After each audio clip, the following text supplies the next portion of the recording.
those candidates that have economic development, financial oversight, accountability, and transparency as your number one priority. The Auditor General just came out with a report recently that said only 14 of the 75 plus DC agencies met the CBE utilization law that's on the books. Other than shaming the directors of agencies, what would you do as a city council person to enforce the law?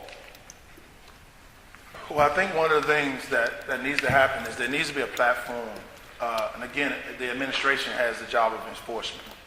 So by way of legislation, we need to get a platform established that will allow these agencies to go through more than just an annual review, more of a dialogue to kind of assess as we go along exactly how we're performing.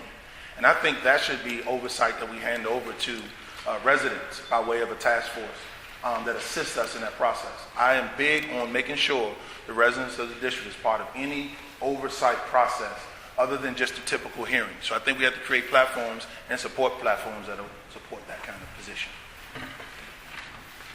I think it's important too that we have and I think Kwame Brown has already allocated a bill, passed a bill saying that you need to have these developers responsible for what they're doing, because our money is being drained and going out the window.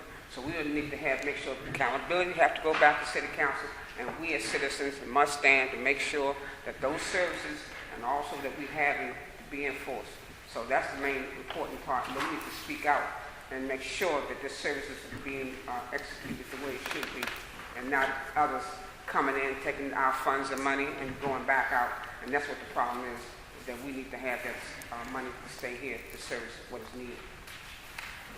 Well, I think we need, more than just yearly oversight hearings. I think it needs to be, again, constant dialogue. People need to know that there's an ally on the city council who will fight on their behalf to make sure at least they have a fair shot at getting monies from the government. I don't think that's taking place right now. If you talk to private business owners, small CBEs in the city, they feel that they can't turn to anyone on the city council who's going to fight on their behalf. I think the most important thing I can do is show up to hearings. On any given day, you can turn on Channel 13, any hearing, and you have the chair of that committee who's sitting there, and they sit there the entire time. Now, a council member will tell you, well, I'm back in my office, my staff is monitoring this, we're watching on our little TVs. But that's, I used to work on, another legislative body in Capitol Hill, and the little TV was a way to kind of forget about the hearing. So actually showing up, participating in whatever committees I'm assigned to, questioning, actually providing oversight, which just isn't happening now. And anyone in this room can turn on the TV, Channel 13 any day, and you can see that with your own eyes. Yeah, I think we should have hearings, oversight hearings every fiscal quarter, to talk to those agency heads about what businesses they've worked with for the past fiscal quarter. If they haven't worked with any small and disadvantaged businesses, we need to start talking about we've got the power of the purse, so we need to start saying, hey, if you can't figure out a way to comply with the law, we're going to figure out a way to cut your salary. And I think if we judge them with the power of the purse, I think we start getting some responses. Clearly, we have to digress. We have to be able to utilize the tools that we have at our disposal. When I was there, like I said, when I took over, there was only one agency that was in compliance. 6 years I was there, I got it up to 54 out of 56 in compliance. And that's because hands-on, using the CFO, the Chief Financial Officer, to keep track of what's being spent, and also using the DC Auditor and Inspector General to keep everybody in line.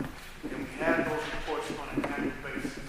Then, Kwame Brown came in, he took over local small disadvantaged businesses, and there was never a hearing again. It all fell apart. And that's why living wage, not enough to implement the living wage after 2006 for 5 years, never been implemented. So all these things have digressed. We need someone that's going to be there, know the numbers, know what's taking place, and you got to be hands on. It's an institutional crisis within the movement. I mentioned it several times this evening. Toothless sharp. It doesn't matter if it's equal funding for facilities in charter schools, or if it's first source hire, or if it's budgetary restraints. Always we have very progressive laws on the books, but we fail to meet those obligations. So yes, absolutely has to be an auditor that actually has to